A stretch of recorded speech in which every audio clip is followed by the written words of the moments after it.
بسم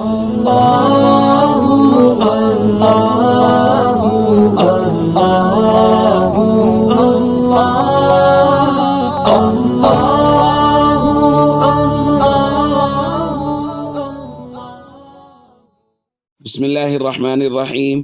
عن أبي سعيد رضي الله تعالى عنه قال قال رسول الله صلى الله تعالى عليه وسلم في الحديث: وعرض علي عمر بن الخطاب وعليه قميص يجره، قالوا فما أولت ذلك يا رسول الله؟ قال الدين. رواہ البخاری۔ نبی کریم صلی اللہ علیہ وسلم نے ایک مرتبہ اپنا خواب بیان فرمایا بینا انا نائم رأیت الناس يعرضون علی، میں سویا ہوا تھا، میں نے دیکھا لوگ میرے اوپر پیش کیے جانے لگے، میں نے دیکھا علیہم قمص، لوگوں نے قمیص پہنے ہوئے ہیں، کچھ لوگوں کے قمیص ان کے سینے تک آ رہے ہیں، کچھ کے ان کے پیٹ تک آ رہے ہیں، کچھ کے اس سے بھی چھوٹے ہیں۔ اور عمر بن خطاب پیش کیے گئے تو میں نے دیکھا علیہ قمیص یجر، اتنا بڑا قمیص ہے کہ وہ زمین پر گھسٹتا ہوا آ رہا ہے، پورا قمیص بڑا۔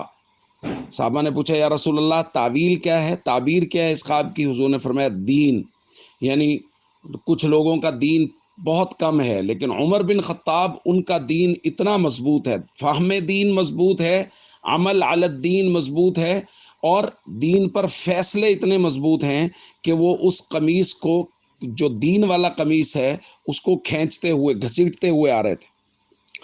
اور ایک دوسری روایت میں نبی کریم صلی اللہ علیہ وسلم نے ایک اور خواب بیان فرمایا بینا انا نائم، میں سویا ہوا تھا، میں نے دیکھا اتیت بقدح لبن، میرے پاس دودھ کا ایک پیالہ لایا گیا، حضور نے فرمایا میں نے پیا اور میں نے محسوس کیا کہ تازگی میرے ناخنوں سے نکل رہی ہے، یعنی میں پورا سیر ہو کے میں نے اس کو پیا۔ ثم اعطیت فضلی عمر بن الخطاب، پھر جو بچ گیا وہ میں نے عمر بن خطاب کو دے دیا۔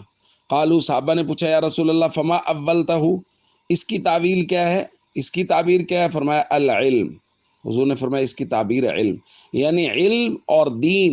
نبی کریم صلی اللہ علیہ وسلم نے ارشاد فرمایا عمر بن خطاب اس میں کامل ہیں کہ میں اپنا علم جس سے میں مکمل سیر ہوا، میں نے بعد میں وہ عمر بن خطاب رضی اللہ تعالیٰ عنہ کو دیا، اور دین کا مسئلہ ہوا تو دین کے بارے میں اتنا دین پر ثابت قدم اور فہم دین اتنا مضبوط کہ لوگوں کے قمیص ان کے پیٹ تک، سینوں تک آ رہے ہیں، عمر بن خطاب کا قمیص یعنی دین اتنا بڑا ہے کہ وہ اس کو گھسیٹتے ہوئے آ رہے ہیں۔ تو بھائیو دوستو، حضرت عمر رضی اللہ تعالیٰ عنہ سے کامل محبت رکھنی چاہیے، اور وہ لوگ جو حضرت عمر رضی اللہ تعالیٰ عنہ پہ بہتان بازیاں کرتے ہیں، الزام تراشیاں کرتے ہیں، اور وہ لوگ جو حضرت عمر رضی اللہ تعالیٰ عنہ کے بارے میں نازیبا جملے بولتے ہیں، ان سے بڑا بددین کون ہے اور ان سے بڑا علم دشمن کون ہے؟